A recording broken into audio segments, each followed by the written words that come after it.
Good morning, good afternoon, and good evening. Hope you are all doing well and staying safe.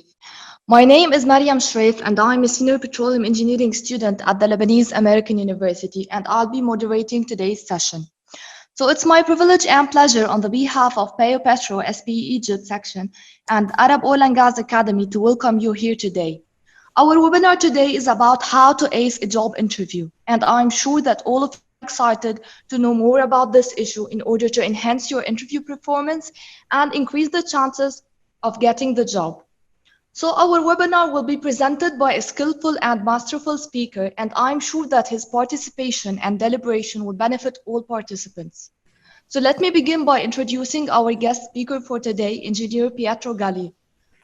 Engineer Galli is a mechanical engineer, but when he first started looking for a job a few years ago, it was not easy for him. He was ignored and rejected several times. But failure after failure, he studied the process and he was able to develop a method to maximize chances of landing a job, and as a result, he got hired by companies like Ferrari and General Electric. Currently, Engineer Galli works for Baker Hughes, and today he will be sharing with you some tips and tricks that will help you get the job and leverage your online presence to boost your career. Engineer Galli, we are delighted to have you here with us today. And as a reminder, if you have any question related to the presentation today, please feel free to drop the question down in the Q&A section, and we will be more than happy to answer as much questions as possible. And now, hope you guys will enjoy and benefit from this session. And Engineer Galli, the mic is yours. Okay, thank you very much. Thank you very much, Mariam, for the introduction. Professor Ahmed, thank you very much for the opportunity of having me here. And guys, thank you very much for joining. And I'm so glad of being here with you today. And as said, what are we going to learn today is how can we ace our job interview. So this is going to be a very important step in our process. And let me tell you, probably this is the most interesting one, but it's also the one for which we need to prepare the hardest. As said, my name is Pietro Galli. I have my YouTube channel, which is called Tales of Startup, where I teach people how to improve their career and their business. I think with some of you, we already met before for my previous webinar where we talked about how can we improve our resume and online presence. So the question is, what are we going to do today? Today, we're going to learn how to do one of the most basic and important things that mankind has invented. We are going to learn how to tell a story. And we're going to see how we can turn our personal, professional, and academical history and turning it into compelling and entertaining and enjoyable stories. So let's see a little bit where we are in the process. I asked you, and I received from many of you some ideas for interviews questions that you have received or you are scared of. So during the course of this presentation, I will try to leave some time to answer all of your questions. I included some of them. What I will like to do and what I will do for the rest of the presentation is show you the tools that you can use to answer each and every question. But then I want to leave time for your question and see some real cases. So anytime during the course of the presentation, please don't hesitate and write in the Q&A section some of the questions that you might like to have answered. Now, where we are in the process, we want to find a great job. And as we said, and as we have seen in the previous webinar, the process is divided into 3 steps: study, marketing, and storytelling. Guess in which part we are today.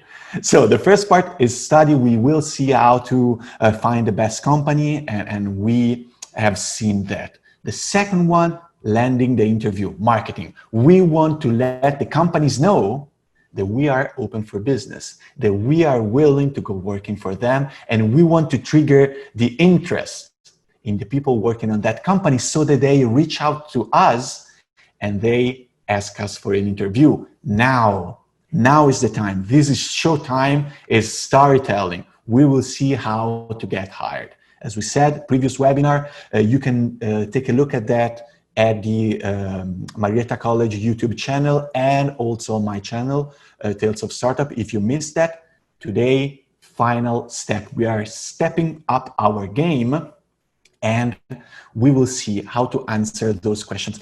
Now, it's a very interesting part. A good metaphor that we can have is like, let's assume that you want to win the Olympic Games. Okay, what is the step? What is the process to win the Olympic Games? First, you need to qualify for the Olympic Games. And this is the equivalent of our marketing phase.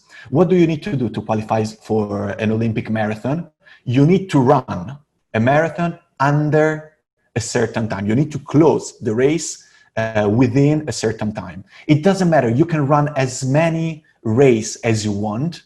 It doesn't matter if you hit that time the first time or if you hit that at 1,000 race that you're running. It's important that once you do that, if you do that, you are going to be qualified for the Olympic Games. And this is the same thing when we are marketing ourselves. We have chosen a lot of good companies where we would like to work.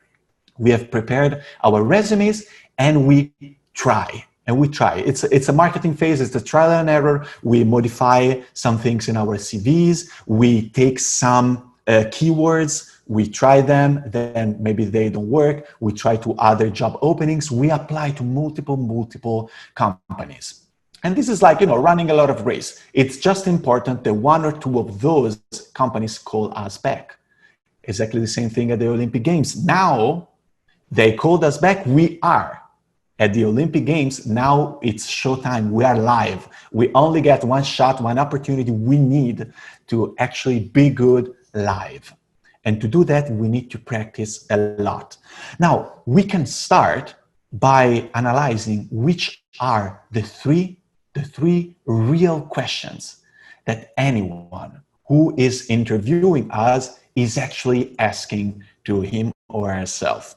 These three questions are, number one, can this person do the job? Is he or she able to actually deliver a result? Is he or she skilled? Question number two, will this person do the job? Or maybe, there are some things that make me think that, okay, he can do the job, but probably he will not do that. These are two very essential and important questions, but the real one, the most important one is number three, and it is, would I work with this person? And let me stress how much this is the real question that we need to address. And this is what we need to take care during the interview. Because if the company simply needed someone capable of doing the job and who will for sure deliver the job, they would just hire a consultant, a contractor, someone who's just paid to deliver the work and then leave. But they are hiring us. So behind that, there is an investment. There is the willingness of this person to take us on board with him or her and challenge together and race together for the same objective, for the same goal. So the most important thing, especially when we're talking about fresh graduates, we don't have, a lot of hard skills. We don't have years and years of experience in that work.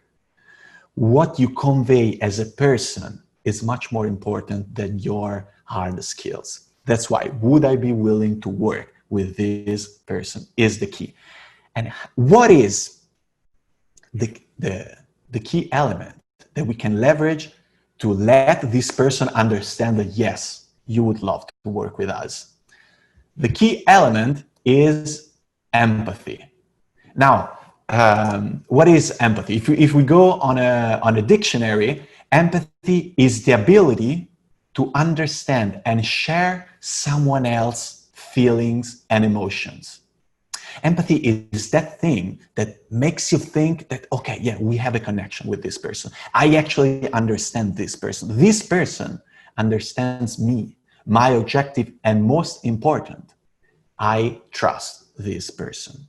And since the beginning of times, mankind has developed a tool to trigger empathy, trust, and memory into each other. And these two are stories. If you think about that, since we started to speak, the knowledge has passed down generations after generations, sitting around the fireplace and telling stories. By stories and by the emotions that those stories could trigger, knowledge and trust was developed and was spread.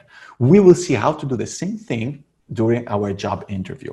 And we will do that trying to triggering two basic hormones of our body. So a good story is able to play and trigger two different hormones. Hormone number one, and we will talk about this, is cortisol. Now, cortisol is that hormone of the tension. When something is going to happen that triggers you attention, you are not falling asleep. If someone is telling you a story that involves cortisol, let me give you an example. You know, I live in Houston right now, and we just had a couple of days ago a very huge threat of a hurricane coming. It was the first hurricane for me, it was the first one. And before it hit Houston, you know, you have the forecast and you have constant update on the situation of that hurricane. And just before hitting Houston came up the news that that hurricane, Laura, was a category 4 hurricane. To make you understand, category 4 out of 5. Category 4 hurricane is Katrina, the one that devastated and killed thousands of people in New Orleans years ago. Category 4 was the previous hurricane that hit Houston in 2017. So first time for me here, I was completely alone in the house. At a certain point, the sky went dark. The wind started to blow. Thunder, lightning. I start hearing, you know, trees moving, the stars completely dark, floating, water over water. My heart was pounding. I was waiting. I was terrified. And in that moment, I start someone screaming in my building. So I went out. I see this girl screaming and running around the aisle. And that is where I realized that, and that's it. I'll leave you the story like this. By the way, I just made up this story right now. This is just to let you understand that when there is tension, when there is intrigue, something that you don't know going on, something lurking, okay, there is cortisol involved. And this trigger our attention. You know, we want to see how this movie ends. But then we also need to trigger another very important hormone, which is a very pleasant one. It's oxytocin. This is the hormone of love, of trust, of empathy. So if I tell you another story about the time when I was in Poland and I've seen two people dancing, and you could actually understand that there was something, a particular energy between them while they were dancing. And they were extremely good, but all eyes were on them for something different. There was this energy, and they were dancing, and they were so good. At a certain point, after one song, the guy looked his girl in the eyes. He just kneeled down, he took out the pocket, he opened the case, and there was a huge diamond, and he proposed, and she started to cry. They started hugging each other. It was extremely romantic and a wonderful scene, one of the most romantic scenes I've ever seen. And I would like you to see, you know, the happiness on their faces. Okay, you see, in this other story, other hormones and other emotions are involved. Now, we will see how to create the story of our professional journey so to trigger these two hormones. And why this is so important? This is extremely important because we will have more or less, especially right after the university, we all have similar stories. So the way we tell stories, it's very important. Let me take this example. A group of criminals try to make the biggest heist ever, the biggest robbery ever. Okay, 2 movies, 2 TV shows took this idea, the exactly same idea, and they made two different TV shows. The first one is called The Heist. The second one is called La Casa de Papel, which has been translated in many other languages. Could be La Casa di Carta in Italiano, Money Heist in English, so on and so forth. So The Heist, the one on our left, the first one, was a complete flop. It was cancelled after 1 or 2 seasons. La Casa de Papel, same exact idea. It was one of the biggest success in Netflix history. Why? Because of the way they tell the story. Why am I stressing these things so much? Because we as fresh graduates, and you all, have similar stories. We are not that much experienced in the job, and our academical journey is more or less the same. Exactly how it was the same, the idea for these two movies. But the number one was a complete flop. The second one was a huge, unprecedented success. And this is why it's so important for us to be able to tell our story in the best way. Now, is there a way to know if the story that we are telling is a good one or no? Luckily for us, there is. And there was a guy who is called Joseph Campbell, who actually started studying myths and stories and made possible for us to understand which are the steps that a good story has. And it is called the hero's journey. And this thing will change the way you look at movies, the way you look at books, histories, and the way you create your personal stories. And it's incredible. Think about any movie, any TV series, anything that had success. It almost goes perfectly throughout all of these 12 steps. I will do a super quick example, and then we will see how to use it for our stories. So, status quo. This is the situation, the initial situation. Let's take, I don't want to spoiler the Casa de Papel, let's take Searching Nemo, okay, very famous movie. Status quo, the word before the adventure. Then something happens and the status quo changes. It's called the call to adventure. In this case, Nemo gets taken by the human. So our main character, which is Nemo's dad, refuses the call. He doesn't want to go. He doesn't want to. He's scared about the oceans. He cannot go on the open oceans and look for his son. But then, step 4, you have a supernatural aid. Someone, a new character, is introduced in our story and helps our hero to take the step and to start the journey. In this case, it's Doris, the little blue fish, the one that cannot remember things. Okay, then they start the adventure. It goes on. We have, allies, enemies. We have problems. There is crisis, rewards. Finally, they get Nemo, but then there is the way back. So other adventure, and once they come back, everybody live happy ever lasted. There is the catharsis moment, one of the biggest and most important moments in our stories. What is the catharsis? The rebirth, the resurrection. There is many, many names for that. It is simply the evolution of our characters. In our work stories, the resurrection will just be the results of the work that we have done. So in this case, the word after the adventure, where Nemo's dad is not afraid anymore of going in the open oceans, and everybody lived happy ever lasted.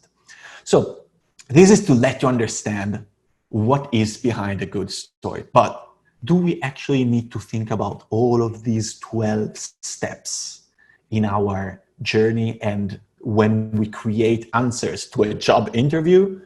No, we don't have to, because there is a synthesis, something that is based on this principle, which is much more easy to use, and we will use that method to create our story, which is called STAR. And I personally changed that and I extended that to STAR E. We will see in a minute what I mean. This is an acronym. So STAR is an acronym for situation, task, action, result. And we're going to see the E in a second.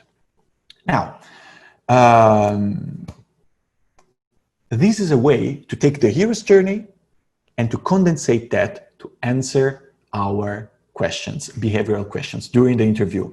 And using this method, we can create compelling stories and trigger emotions and empathy. Let's do, for example, let's take one one evergreen question during the job interview, which is, tell me about one time when you had to overcome a difficulty. Okay, let's see. For example, I'll take something from my own experience, and a non-star answer would be something like, yeah, one time I had to go against one of the senior leader of my company when I was working for Ferrari, and that was not a pleasant experience, and it was a huge difficulty. Okay, that's it. This is a super weak answer. It doesn't tell you any story, it doesn't let you understand, and it doesn't let you empathize with what I have done. So let's see how to turn these into a star answer. So the difficulties. So it was my first year of work. I was working for Ferrari.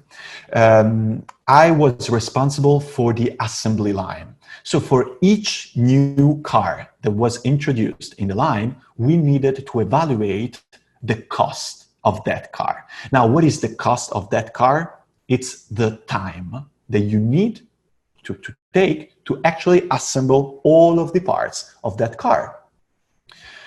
So you needed to go through all of the operations that needed to be done in order to create that car, evaluate the time of each and every operation, and the sum of all of that operations give you the cost in terms of time of the car.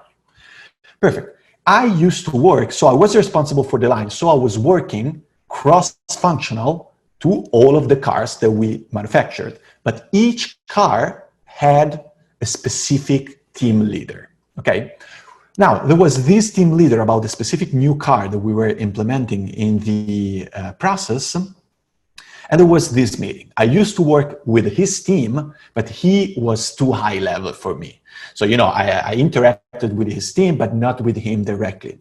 So during this meeting, together with many other board of directors, together with many other executives, he presented the time, he presented the results of the car. So how was the cost of that car? The only problem was that he didn't take into account my job and my validation, so the numbers that he was actually presenting were wrong. So what I had to do, in front of all of these executives, I needed to raise my hand and tell the guy that, I'm sorry, but these numbers are not accurate anymore because they are not taking into consideration what happened in the last month of work. It was extremely scary as a situation because this guy was actually known for being a very old-fashioned leader. The kind of leader that I'm right, you're wrong, no matter what. He was known for how bad he used to shout, scream, yell against anyone who was against him. So when I started raising my hand, I started feeling my palms sweating, my hands shivering. My heart was pounding so hard. And I could see the silence in the room, the look into his eye, and something bad was about to happen. My feeling on my stomach, I regretted what I did immediately. He started to yell the hell out of me. He started to insult me. It was one of the most frustrating, upsetting, and devastating moment in work. After the end of the meeting, I was crying without even knowing that I was crying. I went back home and I said, okay, I'm going to quit the job. I don't deserve to be treated like this. I was new there. I was humiliated, for no reason, because actually at the end of the day, the numbers were good. So that was the time where I said, okay, now I have two choices. Either I quit and I play victim, or I actually can realize that the real task that I have right now is not to deliver my job, because I already did that. The real task is, how can I find an effective way to interact with this person and create synergy together? What did I do wrong? What is my fault in all of this behind, beside his reaction? And actually, I didn't communicate with him. So from that day forward, I made sure to include in the discussion, not just his team, but himself directly, and to communicate with him directly. I had a recurrent meeting when I was bringing my ideas, and another thing, sharing with everyone before the meeting all of the results. I didn't do all of those things because, I was a little bit ashamed that I am the new one. I don't want to send emails to everybody, who am I to do that? But then I realized that there was something that I needed to do, and I needed to be clear and take responsibilities for my actions. After that, we actually started to implementing many changes together, to work together as a team. And I gained day by day his trust, and it was extremely rewarding. One of the best feelings that I have in my period in Ferrari, when we targeted the result for that project, he stood up in front of the whole board of directors, and he directly acknowledged me and thanked me for the results and for the help during the project. Okay, this is it. This is a situation, task, action, results. You see, I explained you the situation, what was my task, what were the actions that I taken, better communication, made sure that everybody was on the same page, took responsibilities for what I did wrong, what was the result. Everybody happy ever lasted. The project went good, pretty well, and the reward from him. If you pay attention to the way that I describe everything, there is also one other element extremely important. This is my addition to this method, which is the E. E as emotions. I really would like you to think when you're when you're developing your stories, to include your feeling, your emotions. My heart was pounding, my hands were shivering, I felt ashamed, I felt guilty. It was a very hard sensation. And then after, when everything went good, it was so happy. It was relieving, this sensation that I finally achieved something. Because emotions, as I said, are what makes us human, and we link and we bound to each other as humans. Don't be afraid of talking about your emotions, even if we're talking about professional things, because at the end of the day, we're still human. And as we said, the most important thing that the guy is asking himself, will I enjoy working with this guy? So emotions are very important. This is the method to create good stories. But now, creating good stories is not so easy. If I ask you right now, tell me your greatest achievement, you cannot come up here on the spot with a good story, star plus emotions and everything. So we need to practice.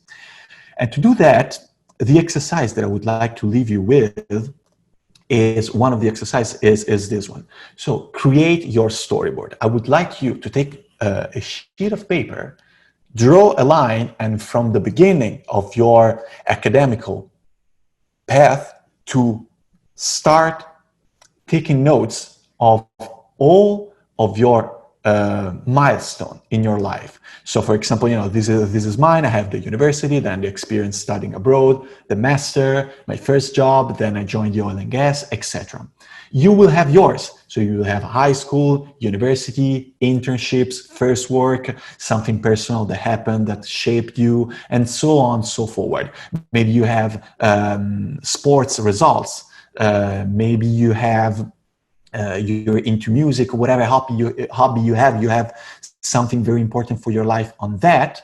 So put down all the milestones in your life, and for each of these milestones, try to think about 3 things.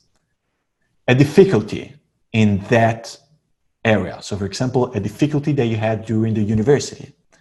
Then a failure, something that you failed, what you have learned from that, and what you will do better next time. Failures are very important. Failures sometimes are even, especially during an interview, are even more important than achievement. And the third one, of course, is an achievement. So for each piece of your story, chalk down and just write down, brainstorm a difficulty, a failure, an achievement. All of these will come very handy to start to let us know and make you aware of all your different stories. Once again, don't be afraid. Nobody has saved the world. Nobody of us has sent a rocket on Mars or has been on the moon. You know, our stories are pretty similar to each other. How we think about the story, how much time we spend trying to make those stories compelling and using the star E method, this is what is going to make the difference. So first exercise, I would like you to go ahead and develop your storyboard. Another thing, extremely handy, we talked about that in our previous webinar, and if you want to know more about this, again, you can see the previous webinar. You can reach out for me on LinkedIn. My name is Pietro Galli. The second tool that I would like to leave you with is the skill metrics. By the way, on my YouTube channel, I have a dedicated video on this. This is another extremely powerful tool that we can use. Now, if you remember, in our previous webinar, we talked about how to improve our resume, and we have seen that one of the key points for a good resume and also for a great online presence is using the right keywords. So what did we do? We saw that we wanted to go and look for as many job descriptions as possible, job openings from different companies. We go through that and we look for keywords. We look for all of the skills that those companies required. So what I would like you to do is to go to as many work openings and job posting as possible and take note of each and every skill that is required from each company. This will be very helpful. We will see how in a second. And then for each skill, I would also like to think about a moment in your life, so in your storyboard, a moment, an episode, a story that actually prove that you have that skill. Okay, so for example, presentation, you might think about that moment when you had to deliver a presentation in front of many people. Okay, now, very important, that's the story. Then I want you to use the star E methodology to turn the fact that you deliver a presentation in front of other people, to turn that into a compelling story. So you want to describe the situation, what was your task, what was the difficulties, how did you feel in that, what did you do, what were the results, happy ever last. Okay, and do that and prepare for as many skills as possible and prepare your stories. And guys, we are going to go live during the interview, okay? We don't have a second chance. That's why it is so important to work and prepare as many different stories as possible, as many different questions as possible, and say that out loud, okay? When actors, they win the Oscar, they don't go live and perform the movie. They have studied and they have tried multiple and thousand times that lines. And we need to do the same. We need to practice a lot our stories. And believe me, with these skill metrics, your storyboard and the STAR methodology, you will be able to create very compelling stories. Now, I also would like, as I said, to leave as much time as possible for your questions. I would like to analyze some real cases, stories, some real cases, questions from interview. And so if you have any question, just write it down on the Q&A. Let me show you some example, okay? This is one of the questions that you asked me the most. One of the evergreen question in the book. Tell me something about yourself. Now, we are not going to use the STAR methodology for all of the questions, of course, because the star is for the behavioral question, which are the most important ones. But for this kind of question, tell me something about yourself. This is the same. The answer that we're going to give is the same for this question. Then it would be the same if they asked us, why are you choosing this position? Same answer. It would be the same if they asked us, walk me through your resume. And it would be the same why on the question, why should we choose you? All of these questions are actually targeted to analyze and to prove the same thing, which is, show me that you would be a good fit for this role. So when they're asking us, tell me something about you, we will not start telling stories about ourselves randomly. No, because we are prepared. So what did we do? We prepared our skill metrics. We knew and we know the job openings. You know, we studied the job posting, the job description, okay, that we are applying for and that we are interviewing for. And we have seen all of the skills required in that job description. So for example, let's assume I am asked this question when I was interviewing for General Electric.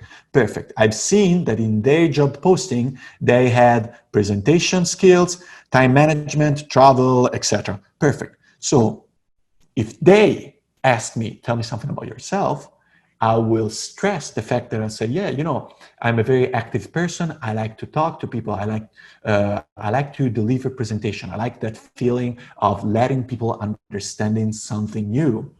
Together with that, I have no problem, you know, working under pressure. I actually enjoy that. And I'm also in a part of my life where I don't have a family, I don't have something that keeps me fixed in one place. So I would like to use my youth and my energy right now to travel for work and create as much value as possible for the company and grow myself as a professional and as a person by traveling and you know, going around for the company.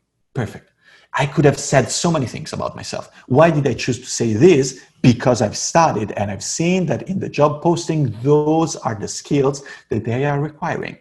Same thing is, and that's why, you know, the answer to tell me something about yourself, why this job, why you, etc., is the same. Because we're going to give answers based on the skill metrics. Then, if they ask the second question, oh, please, could you articulate more and tell me something about a time when you actually delivered a very good presentation? That's why we prepared our story with the STAR E methodology that will prove that we actually have that skill and will be emotionally engaging. So this is you see how we can use all of these tools to ace our job interview. Okay. And again, if they ask us, walk me through your CV, walk me through your resume, we know which are the skills required for that job. So that's why we will tell something about our resume, but we will stress much more all of those characteristics that are required for that job. Studying the job description, creating the skill metrics, creating as many stories as possible will give us a very, very good advantage. Okay, quick, another example. Tell me a defect that you have. That's another evergreen story, something that you reached out to me asking. And for this story, for example, for this question, for example, there are two ways that people can answer this question. The first one is a way that I strongly disagree with. So I would recommend you not to do that. And is this: people answer this question taking something, some good aspect of themselves, they extremize that good side, turning that into a defect. Let me give you an example. For example, I am extremely detail oriented. And these things hurts me because I cannot work and with people that don't pay the same attention that I do to details. So I get frustrated if I get to work with people that are not constantly giving 110% of themselves like I am. Okay, this is bullshit. Okay, you are trying to saying these things just to play the recruiter. So this is not a question that you want to keep, because you see, then the real question is that, I mean, is this a defect after all? You know, okay, you're very detail oriented, I mean, or are you trying to play me and to tell me a defect which is actually a good thing? So you're not actually answering my question. So I would discourage you to use this method, which many people do. Another thing that you can do, which is much, much better, is taking a real defect that you have, but don't just simply say the defect. The real question is, show me how you deal with difficulties and how you deal with your flaws and your limitation. How do you act when you are not 100% in control, when you're not the best possible? So you tell your defect, and then you articulate and you say what you are doing to actually overcome that defect. So for example, let me take one of my defects. I talk too much, okay? And in order to avoid that problem, and in order not to waste too much time too much people's time doing meeting and presentations, one of the things that I try to do, I always try to bound myself to a strict time limits. If I have 15 minutes to present the project, I want to prepare my presentation to be maximum 10 minutes long. And then after the presentation, I usually ask for feedbacks from people. Was I clear enough? Did I talk too much? Did I talk too little? What can I improve? So, taking into place these actions actually helped me in overcoming these difficulties. But of course, you have to be aware that I have the tendency of talking a little bit too much. So don't be afraid of stopping me. Okay. This is an honest defect. And most important, you have shown how you're dealing with it. Then another tip for us, for example, non-native English speaker, one of the defects that we might feel is that we are not confident enough in speaking English. So we are trying to practice in our free time. We are taking courses to improve our level, and so on, so forth. This could be a good answer that also you guys might use if you're interviewing for companies, multinational companies, where English is required. Okay, let's move on. Another one. Where do you see yourself? This is so, and many guys reached out to me on LinkedIn asking this question. This is so evergreen. Where do you see yourself in 5 years? To me, is a completely useless question, but people are asking that. How can we answer that question? We want to show our ambition, but we don't want to be too full of ourselves. So, especially if you are new to the work environment, if you are fresh graduates, one good way to answer this question can be, I don't have so clear where I see myself in 5 years, like exactly the role. Even because I'm a fresh graduate, I still need to understand in depth how these work function and exist in this world as well.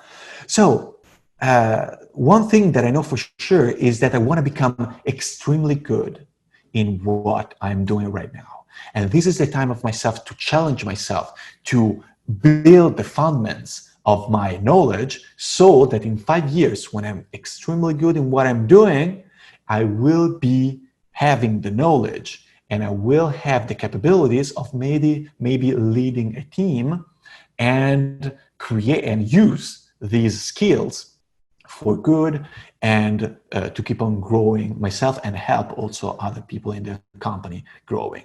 Okay, this could be a pretty good answer. You showed your ambition, you showed your determination in becoming good in what I'm doing. I do care about career, but I don't want to talk too much about that. And you also showed some honesty. Like, I'm a fresh graduate. I don't really know how the work world actually function. So, I want to test myself. For sure, I want to be good in what I'm doing. So this is a pretty good one. Now, I would leave some time for your questions. The last point that I would like to make is this. In order to develop empathy, as we said, in order to build trust to the guy we're talking to, we need to do everything that we can, not just to trigger the emotion, but also to turn the interview into a conversation. So one thing, every time that we have the possibility after a question, we can ask a question back to the person who's talking to us, so that this looks much more as a conversation between two people who can mutually exchange added value, rather than an interview of a guy who's just asking question and the other one who's just answering, and that's it. So here I have like a list. I prepared a list for you of some good questions that you can ask. So for example, when they ask about one of your difficulties, you answer that question, and then you can turn it around and say, okay, but how do things work like here? Like, for example, in your daily job, what was one of the biggest difficulties for you? Or for example, when they ask you, do you have any question for me? Some good ones, could be at the end of the interview. This is a very nice one. Do you think that I might need any additional skill to be a perfect fit for this role? This is a very clever way to ask how the interview was going, how the interview went. Because if they tell you, yeah, I think you're pretty good fit, you have this and that, we really value these things, you can actually understand that, okay, it went good. Otherwise, there could be something that you can improve, and will be for sure, maybe you will not get hired, but there will be a learning curve. Another thing, you can ask for the future step in the process. So what should I expect now? Are you going to contact me? Would you like me to send you an email? Something like that, And some other questions, what was the biggest surprise in this role? How did you come to work here? All of these questions. And again, you can take notes of that. You can just reach out to me after the webinar. I can give you this presentation as well.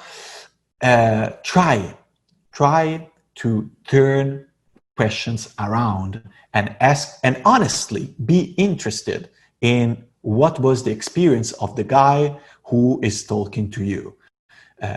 Again, if the interview becomes a dialogue, you're done. You achieved, and you're gonna get hired, believe me. And you will see that the more interview you do. So these are some good examples. Feel free to take notes. Feel free to ask me for those questions and add your own. Don't be afraid of asking things. Let's do a super quick recap of what we have seen today. First thing, we have seen the tool. How can we create good stories? Which is the structure, the framework that we need to use to create empathy, stimulate attention, and also be clear. Okay, the STAR E, situation, task, action, results, and you want to include emotions. Of course, when you are delivering the results, the more objective you can be, the more numerical results you can have, the best it is. But don't forget to put emotions in the story that you're telling. What other tool can we use? We want to create our personal storyboard, all of the milestones in our personal, professional, and academical career. And for each and every milestone, try to think about the difficulties, achievements, and failures, and try to create stories using the STAR E method about all of those things. The more stories, the more things you know about your personal story, the better it will be. Don't be afraid of taking the time and practice, practice, practice. Third and final tool, the skill matrix. We use that to create our resume. We use that to find the right keywords. We also want to use that to see which are the skills most required by each and every company that we are going to apply. We want to study the job description, and we want to be prepared. For each skill, you want to have a story that proves that you have that skill. Guys, it's gonna be extremely interesting. Now you're passing from, preparing your job interview back end to actually be on the stage, show time, and prove the people what is your value. And the more time you will spend practicing, the best and the better it will be. And before leaving the word to you, it's not over. Please feel free to reach me out on LinkedIn. My name is Pietro Galli. On YouTube, my YouTube channel is Tales of Startup. You will find many other videos on these topics. I do live sessions where we talk about questions about interviews, where I review the CVs. So it's not over. And right now, I would like to leave it open to you. If you have any questions, if I can help you anyhow, feel free to ask. And thank you very much for your attention. Now the stage is yours. Thank you very much. So thank you, Engineer Galli, for this enlightening and outstanding session. I personally benefited a lot from this session, and I'm sure all participants did so. So let me begin by addressing the questions. So the first question is that how to answer the following: why we should choose you? Okay, this is a very interesting one, and we can answer that question exactly in the same way we answer the tell me something about yourself or why are you choosing this job. So when they say why should we choose you, we need to have studied the job description and we know which are the skills that they want to have from us, so we can answer that question. Why me? You should choose me because I have this skill, this other skill, and this third skill. And as a matter of fact, for example, let's go, you remember GE. GE, they had presentation skills and supply chain management and all of those things. So if they ask me, why you? I wouldn't just say, choose me because I'm very motivated. This is extremely important. So your emotion, your personal motivation, this is extremely important. But then you want to add hard skills that you have. So, you should choose me because I like doing presentation. I'm good in that. I have a track record of being good in, and I studied supply chain.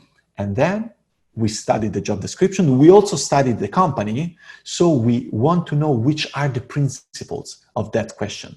We want to spend time in the website of the company that we are applying for and to look which are the things and the values that that company has. And so after our skills, we also want to add, you should choose me because I really love this company. I really like this company. I like these values that you stand for. For example, I just give you a random example. One of my friends and my student as well interviewed for Nike.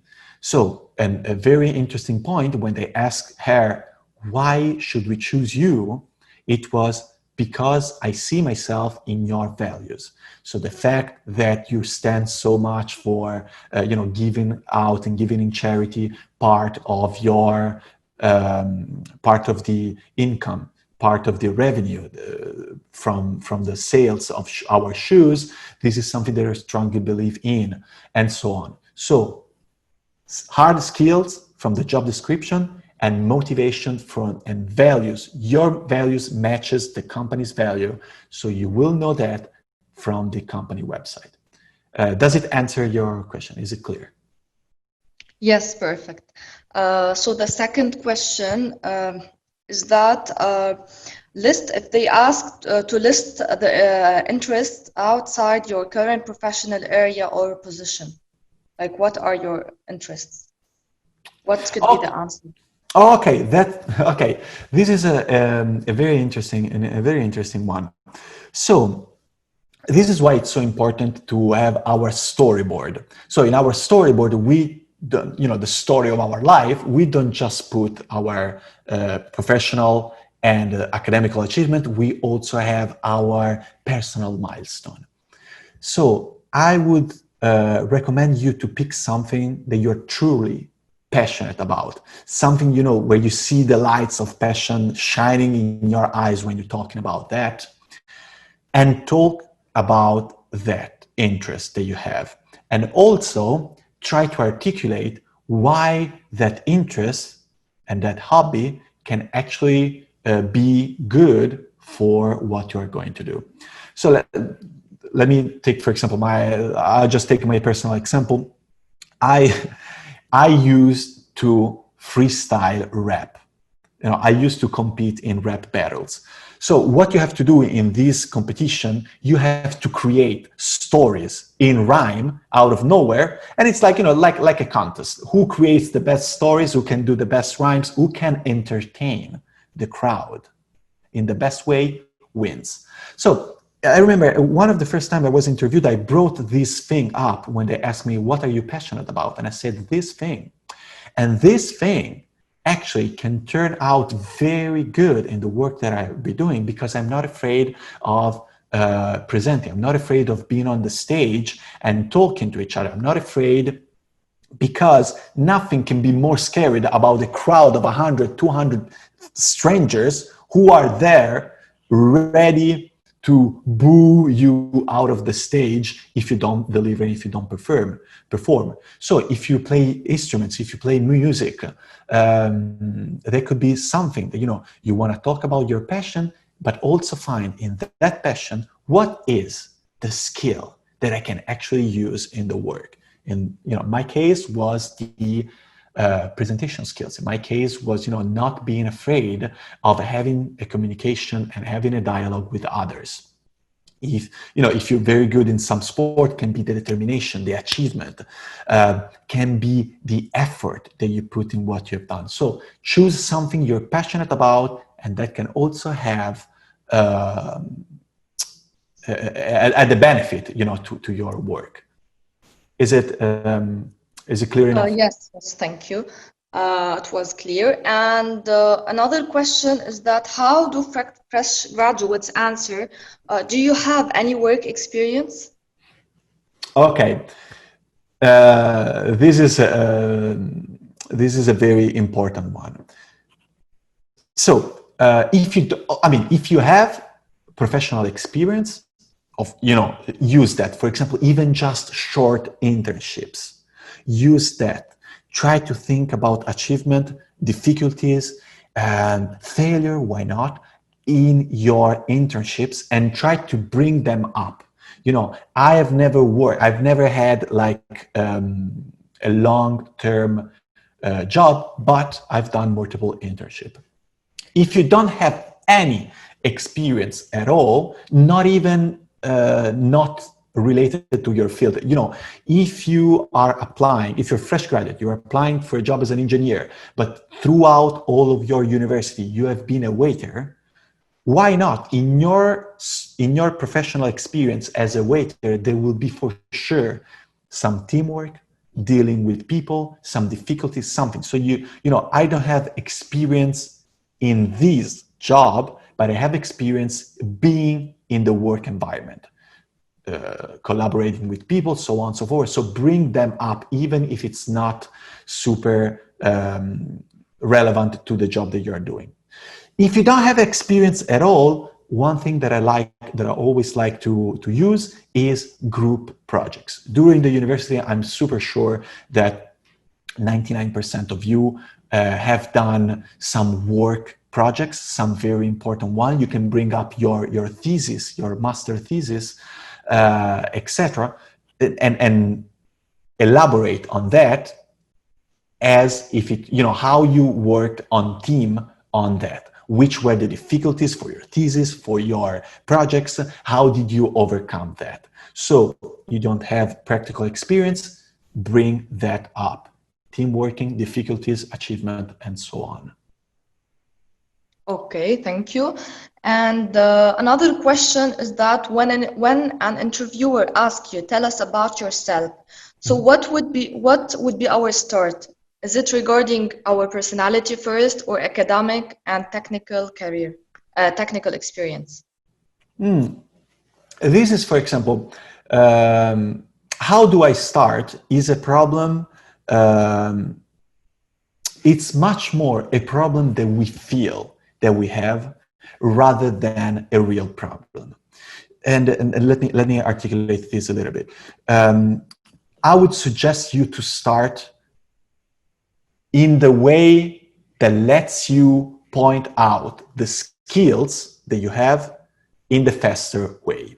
So if telling that you are an open person who likes being with others and collaborate with team, and teamwork is one of the characteristics that they ask, so start like this. If it's more a technical role, maybe you want to start saying that you are an engineer and throughout the university you earned some skills like this, and that.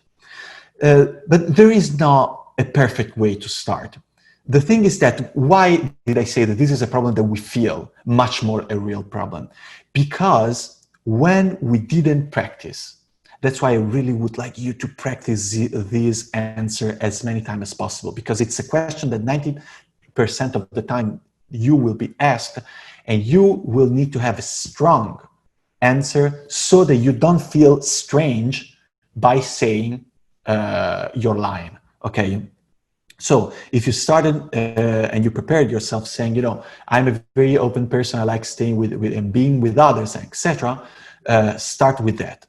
So it's not a problem how you start. The important thing is that you make sure to point out some of the key skills that the job requires. And the more you practice before the interview, believe me, you will not feel anymore the pressure of, oh, how do I start? Because you are self-confident and you know your line and you will deliver. And then the interviewer will actually ask you to articulate more in one of the aspects, whether it is your private life, your personal experience, or your professional background. So practice much, and yeah, that's it. Thank you. And finally, do you think the body language has much effect on your performance during the interview? Yes, this is something that let's say this is something that I didn't cover much because we didn't have a lot of time. Now, we all have heard that story that, you know, just 7% of the communication is what you say, 70% is how you actually behave, and the rest is the tone of your voice. It's not that true, okay? We don't have time now to analyze that thing. It was a study made on a particular occasion, so it's not so dramatic, the difference. But yes, how we act, how we talk, the tone of our voice, our body language is extremely important. That's why it's so important to practice. Because if you practice your story, you took time to understand the pose that you're doing, how to deliver your story in the most efficient way, and be sure and be confident in your story will actually do the work. So your body language will be much more open. The tone of your voice will not be very high like this, you know, because we are fear, but it will be much more confident. You will speak at the right pace, and you will not speak too fast. So that's why instead of telling you, you know, all of the things about good body language, good communication, which, I mean, are very important, I would just recommend you practice. Once you're confident, your body language and your tone of voice will reflect your confidence. And smile as much as you can. This is extremely important. And thank you for this question. It's a very interesting one. Okay, so thank you, Engineer Galli, for joining us today, and we are pleasure to have you in future webinars. And to highlight, this session was recorded and it will be uploaded on Pietro's YouTube channel. Moreover, you can subscribe to Engineer Pietro's YouTube channel, Tales of Startup, where he has shared informative and very helpful videos which you can watch. Now, see you in future webinars and have a nice day. Thank you very much. And guys, I see that there are, for example, some questions that I couldn't address. Please don't hesitate to add me on LinkedIn or post, send me a post on my YouTube page. I would like, to answer as many as that. So thank you very much for this webinar. It's not over. Feel free to reach out to me and we can keep on having our discussion. I would really like to address each and every one of you questions. Mariam, thank you very much. Professor Ahmed, thank you for the opportunity. And guys, again, thank you very much. It has been a pleasure and good luck to all of you guys. Thank you.